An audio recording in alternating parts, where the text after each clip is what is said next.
Hey everybody, Ben with liftedimports.com here. Today we're going to talk about something that I have been using for a long time that absolutely transformed my abilities off-road and made my Subaru way more capable. Now before we get into that, before I share that with you, make sure you're subscribed to the channel, like the video, leave a comment, say what's up.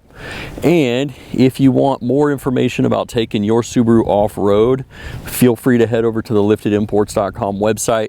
Tons of good information over there. All right, so it's super windy out here. You might hear some wind noise coming through the mic, so I'll have to apologize for that ahead of time, but we're not gonna let that stop us from talking about off-road stuff. So what is this technique or thing that I've been doing that makes my Subaru more capable? Well, it's super simple, and it's common knowledge among almost all other off-road groups, but in the Subaru community, I find that a lot of newcomers don't learn this and don't figure this out until years down the road, and that is airing down your tires.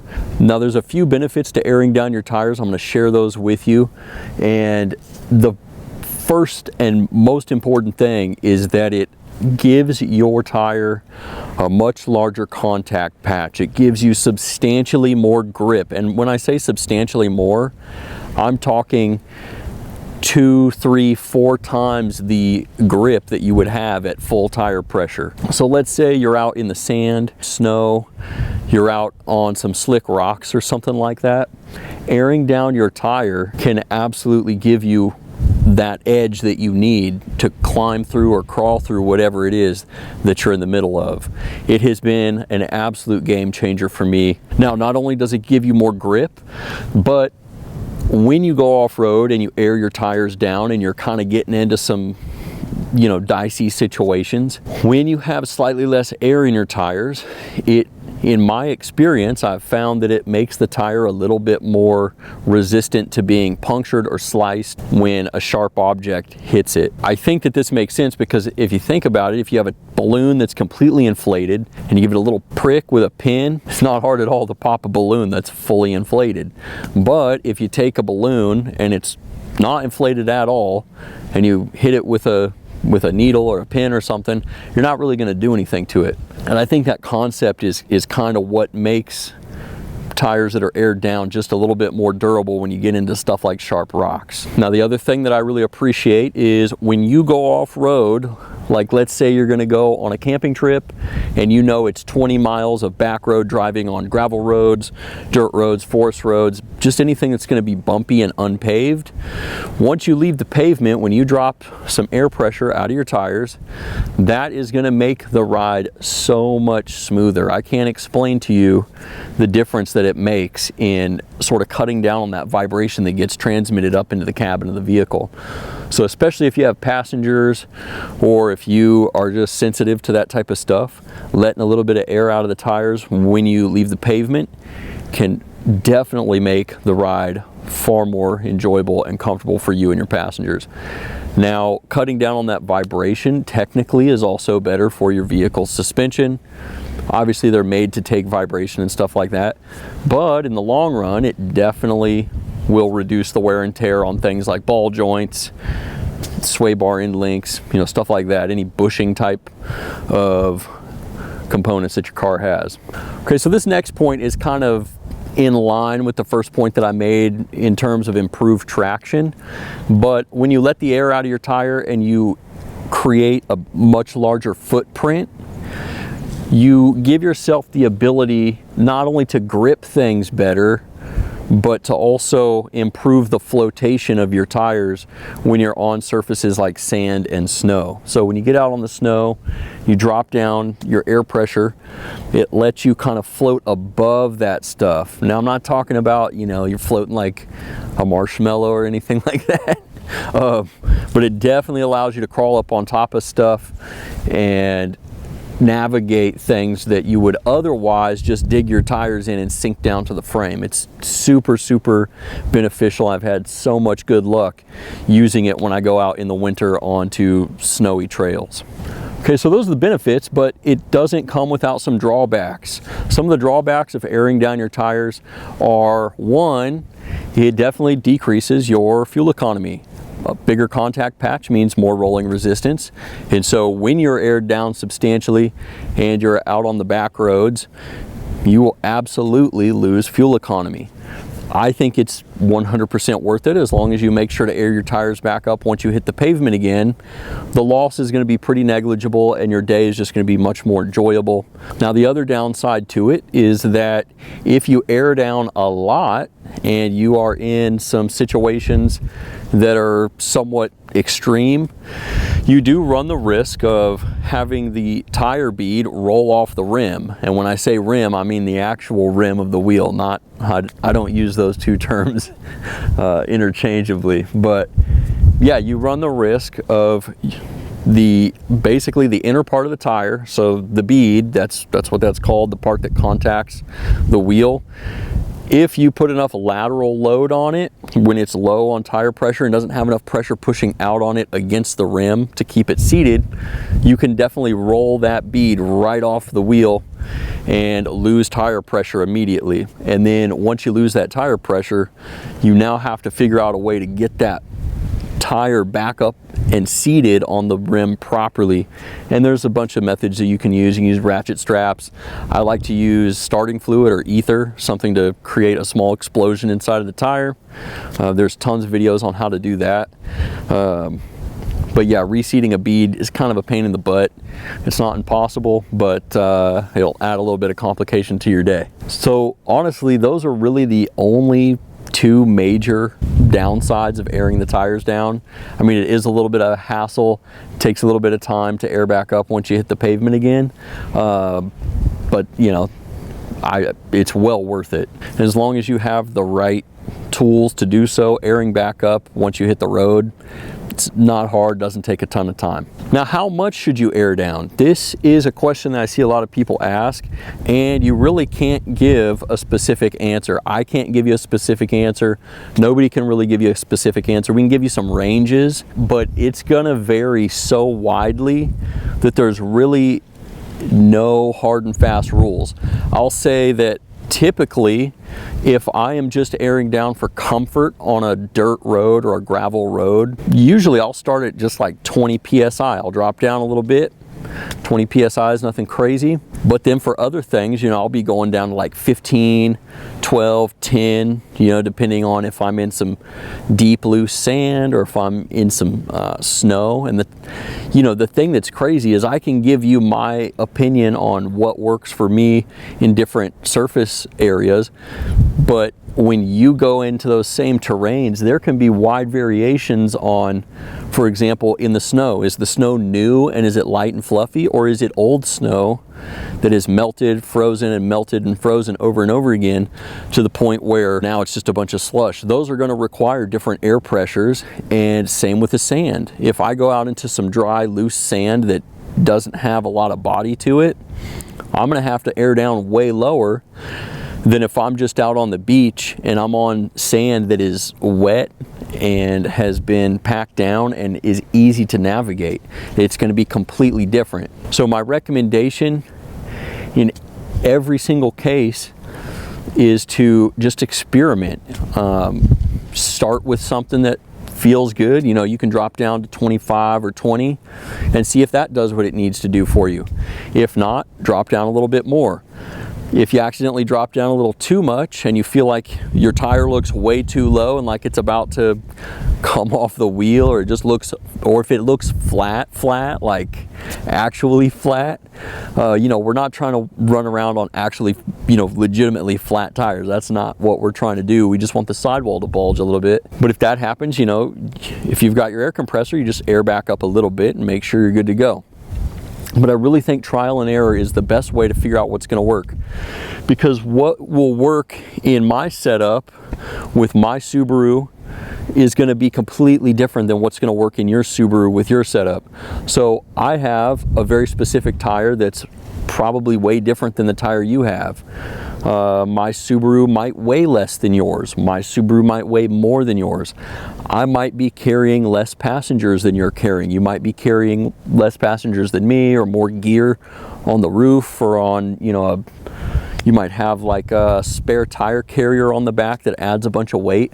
All these different things come into play to determine how much air you actually need to let out of the tires, and trial and error is just the best way to go.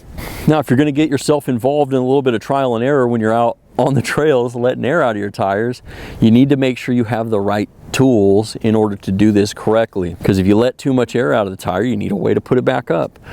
And then once you get back to the pavement, you're going to need a way to put air back in the tires once you're ready to go back to town.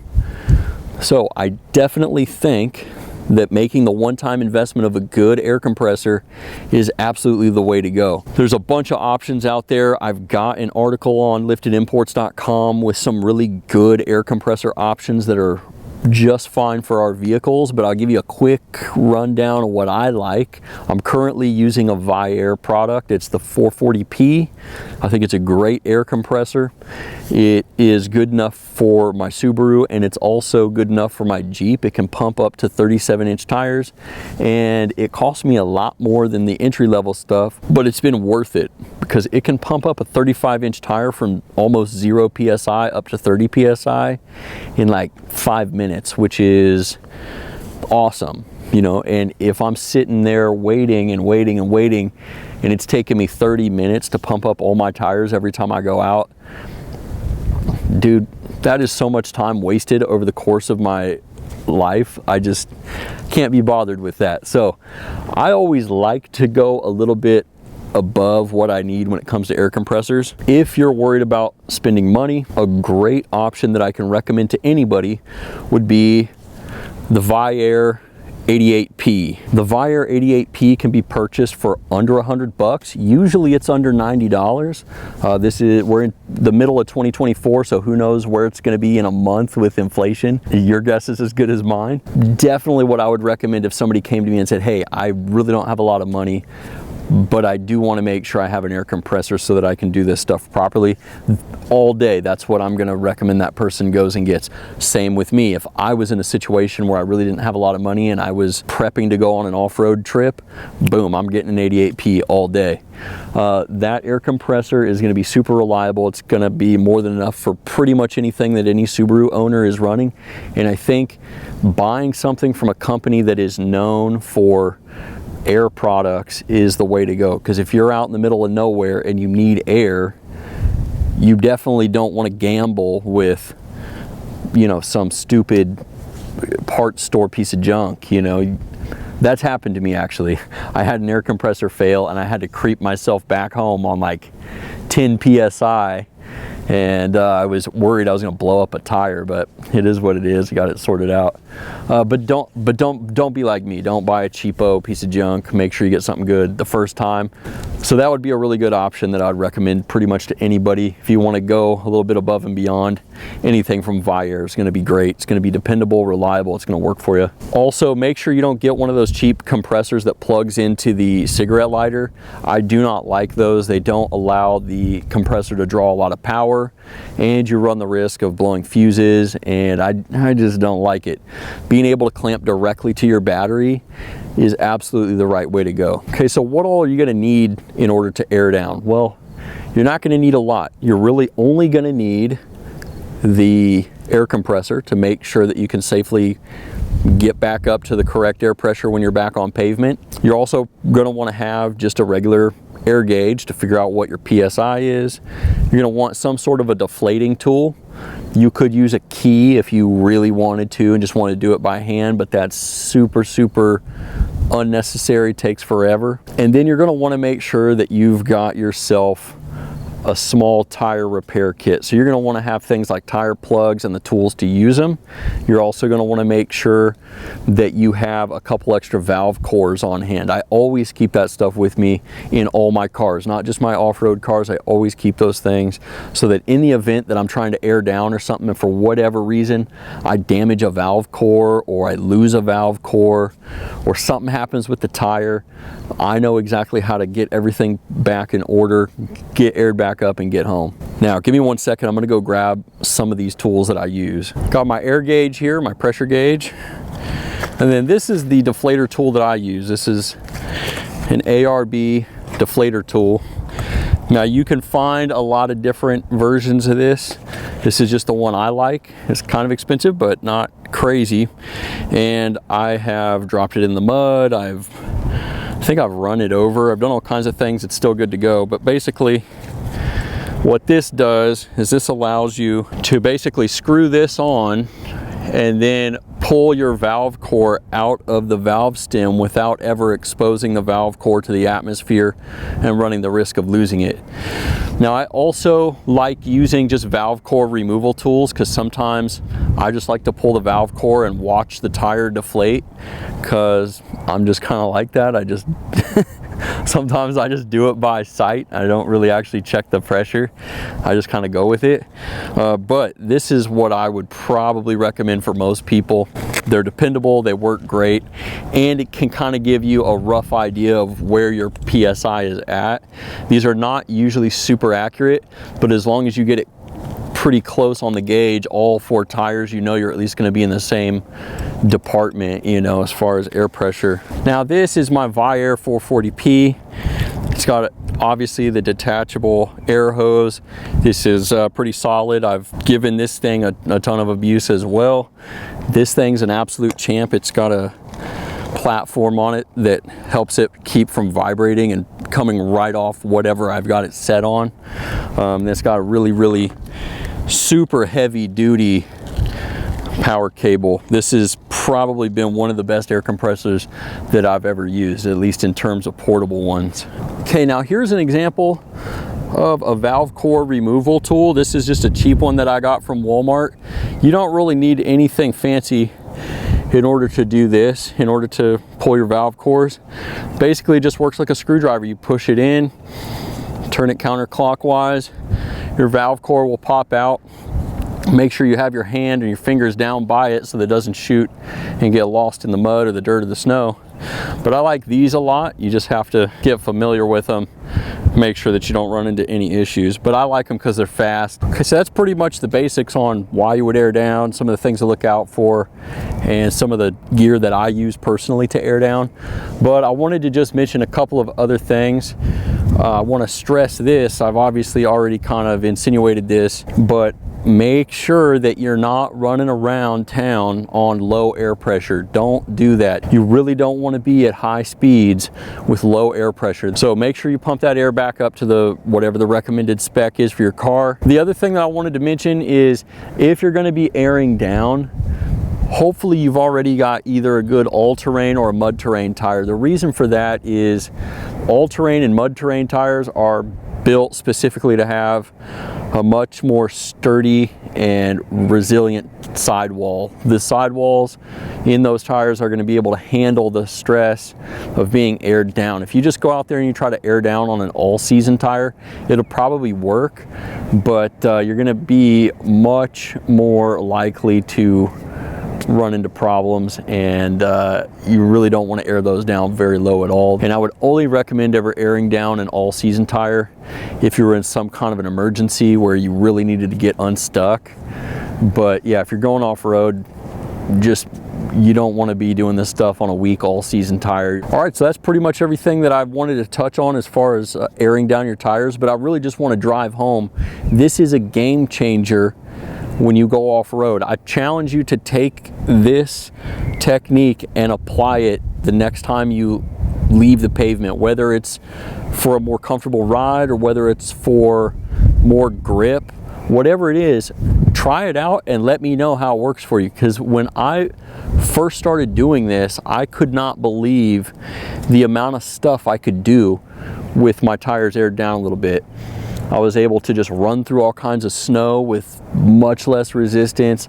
I was able to just do all sorts of stuff, and I loved the feeling of being able to cruise these back roads and gravel roads and bumpy roads and have it just be a lot less jarring. It's just way more comfortable. So try it out, let me know what you think. If you got any questions about this stuff, shoot me an email over on the website, or you can leave a comment. But either way, like I said, I'd appreciate if you subscribe to the channel, like the video, and I'm just really stoked that you guys are here hanging out and checking out some of the stuff that we're talking about here. You know, this is just, this stuff is so much fun. I love doing it. I love going off-road. It's just a good time. Until next time, I'll see you out on the trails. Hope you have a fantastic day.